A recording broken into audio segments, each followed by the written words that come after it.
ડેડિયાપાડાના ધારાસભ્ય ચૈતર વસાવાની જામીન અરજીની સુનાવણી હાઈકોર્ટ દ્વારા હવે 5 ઓગસ્ટ સુધી મુલતવી રાખવામાં આવી છે, જેને કારણે ફરી એકવાર ચૈતર વસાવાનું જેલવાસ લંબાઈ જતા તેમના સમર્થકોને મોટો આંચકો લાગ્યો હતો. ડેડિયાપાડા તાલુકા પંચાયતના ભાજપ પ્રમુખ સંજય વસાવા સાથે થયેલી ઉગ્ર બોલાચાલી બાદ મારામારી હુમલાની ફરિયાદ અને સાગબારા તાલુકા પંચાયતના મહિલા પ્રમુખ સાથે અપશબ્દો ઉચ્ચારતા ચૈતર વસાવાની ધરપકડ કરાઈ હતી. આ દરમિયાન પોલીસ અને ચૈતર વસાવાના સમર્થકો વચ્ચે ઘર્ષણ પણ સર્જાયું હતું અને 5 જુલાઈથી તેઓ વડોદરા સેન્ટ્રલ જેલમાં છે. રાજપીપળાની કોર્ટે ચૈતર વસાવાના જામીન નામંજૂર કરતા તેમને ગુજરાત હાઈકોર્ટના દ્વાર ખખડાવ્યા હતા, પણ હજી તેમને સફળતા મળી નથી. હવે ગુજરાત હાઈકોર્ટમાં જામીન અરજીની સુનાવણીની મુદત પાડવામાં આવી છે.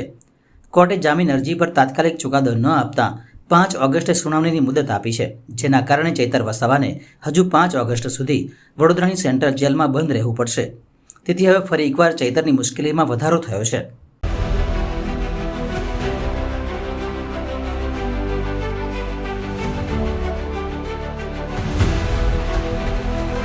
हर समस्या की हेडलाइन न्यूज बिंदास बेधड़क